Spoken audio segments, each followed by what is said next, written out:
Hey guys, it's Biba's Luna and welcome back to another video. Today I am reviewing the movie Into the SpiderVerse.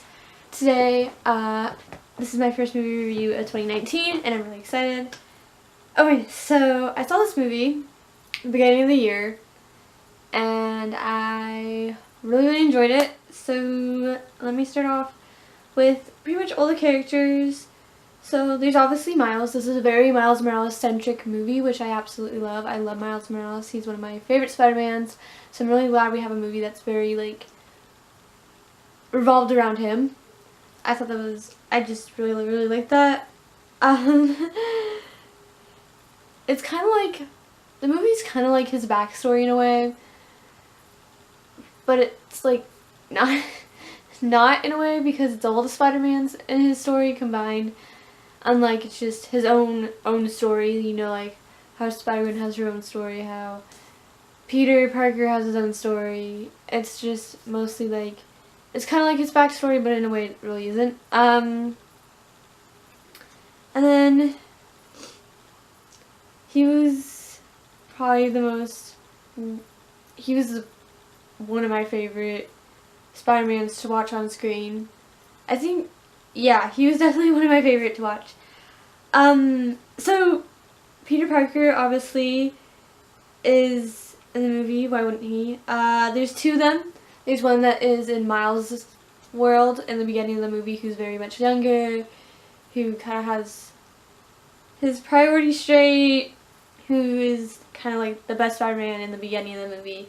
And then there is the more older, down on his luck Spider-Man from the other universe, and he is very much the one who has to teach Miles, sorry. Peter is the one who mostly, from the alternate universe, has to teach Miles how to become Spider-Man in a way where he's not really teaching him, but he is. Sorry, that makes totally no sense. In a way, in my brain it does. How do I explain this? He teaches him how to shoot webs, but he also is you have to be your own Spider-Man. I can't teach you how to be Spider-Man, because everybody is their unique Spider-Man. Which I really liked. And then there's Spider-Gwen. I love Spider-Gwen. She's also one of my favorite Spider-Women, I guess you could say, in the Spider-Verse. She's very more punk rockish in a way, which I really like. That's what I wrote in my notes, legit. What else do I say about her? I just really liked her. She was kind of they hinted at her being a love interest for Miles, which I'm glad they didn't do that. I like how they end up as being friends at the end, which I thought was kind of nice, because in kids movies, there's usually a hero and they hook up with the girl, and I like how he was just let's be friends, and I like that. I like that a lot, and yeah, I really liked Gwen. She's also from a different universe. And then there's the three other ones who are kind of shown in the movie, but pretty much towards the end. There's Noir Spider-Man, who's from the 20s. There's Penny, who is a very much anime-esque girl that her robot has the radioactive spider inside of it, which is different and kind of unique in a way. I don't really know what to think about that one. And then there's Spider-Ham, who's just a pig who got bit by a radioactive, you guys know. And I mean, I don't really have much to say about them. I just know a little bit about their comics. Noir is very much dark and it's very more, because it's during the Great Depression. He's from the 30s then. Sorry, I messed up on my timeline. Yeah, it's very much dark, but in the movie they made it more lighthearted, because you can't really have Spider-Man shooting people. So that's Noir for you. Penny, I don't really know much about. I have never heard of an anime-esque Spider-Man, so I don't know if they made that up or if that's actually a thing. And then there's Spider-Ham, which, it's kind of like a joke. They all have their like moments. They're all funny in their own ways, and I mean, I think this movie mainly focuses on Miles, Peter, and Gwen more than they do Noir and Penny and Spider-Ham. Oh my gosh. They're kind of just there. That's kind of, they're just there. There's not really much to say about that other than they're there. Oh my god. Okay, the visuals in this thing is, oh my god. It looks like right out of a comic book. You can see every dot. You can see every line. It's gorgeous. The visuals in this movie they're beautiful. They're gorgeous. I love them so much, and it is visually stunning. What do I say? It's just so detailed, and it's just, I've never seen anything like that in an animated movie. And I think I applaud all those people who had to draw every single dot, who had to make every line, who had to do all the visuals for this movie, because it is just stunning. It is amazing. You have to see it because it's gorgeous. I'm just fangirling over that because it's so beautiful. Where do I go from there? Oh yeah, so the soundtrack for this is very simple but yet fun in a way. There is lyrical music that is kind of like more, I think, more pop, a little bit of rap in it, which I really like. And then there is obviously instrumental music. I was like, what is the word? Music in it, which is to be given in any movie. Okay, yeah, so one of the plot twists in the movie is that Miles's uncle is the Prowler. That I kind of saw coming because I know the comics, so I knew kind of how his uncle died and everything, so I was like, oh yeah, that's coming. Maybe they'll put that in the movie. I don't really know. But he does. I don't remember if he was originally the Prowler in the comics, to be honest. That's just gone out my mind right now. But he was, and he gets shot in the movie and he dies, which is really, really sad. And I didn't cry, but like it was just very sad and very emotional, and I think they conveyed that perfectly through animated characters. Just like how emotion is given through characters. Like voice acting, I feel like is hard in a way because you have to convey emotions without being on screen.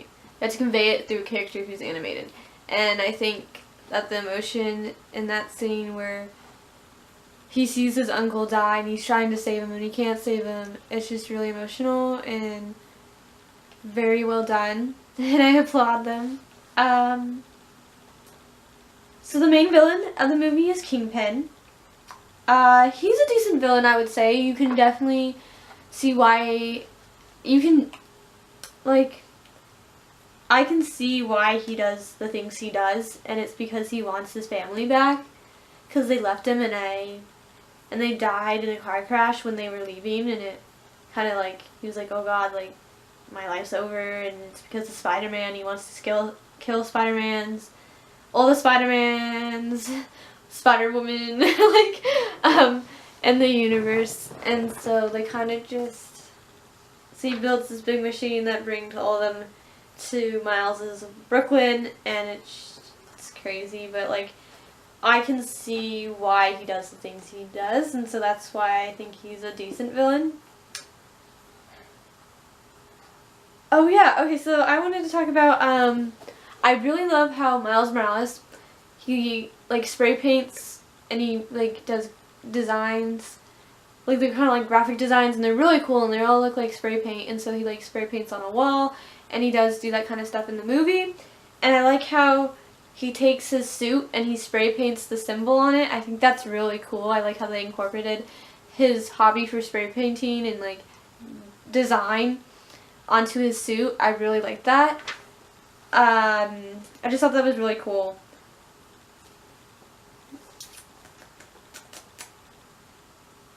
Oh yeah, so there is an end credit scene. That's with Spider-Man. I believe it's 2099. I know it's like high 2000s. And the 1967, like, the first Spider-Man, like, cartoon that, like, back in the 60s. And it's, like, the pointing fingers gag, where they're, like, pointing at each other. They're like, who pointed first? And it was actually really well worth the wait, to wait the whole, like, throughout all the credits to just, like, see that one scene. It was so funny and it was great. Another thing that was really, really sweet, and I got really teary-eyed, was the tribute to Stan Lee and Steve Ditko, who created Spider-Man. It was really sweet, and everybody clapped in the movie theater, as well as I, because it was really touching and it was great, and I'm glad they put that in the movie, just because it was a good tribute, because Spider-Man is, I feel like, an important character to a lot of people, and I think just adding that in there is a great tribute. It was really sweet, and I really liked it. I really liked just having everybody in the theater come together, and just for the love of Spider-Man and for the love of Marvel, and it was just really sweet. But overall, this was a very well done film.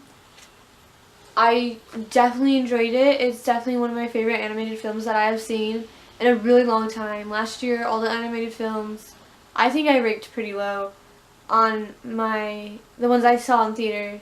Like this, oh my god, this is the most amazing and visually stunning animated movie I have ever seen. And I love it with all my heart. It was great. I definitely can't wait for it to come on DVD. I'm definitely buying it. I buy like all my favorite movies on DVD. So I'm excited to see it and just see it at home, like just see how visually stunning it is again.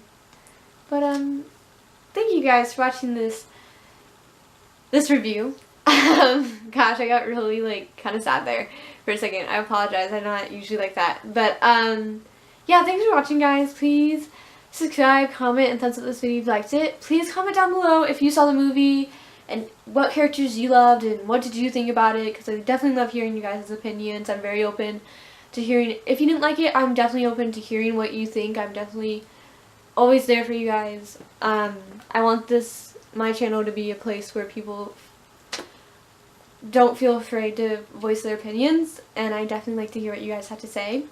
So yeah, guys, follow me on Instagram and fanfiction at Miss Cluna. It's the same way it's spelled here. So yeah, guys, bye.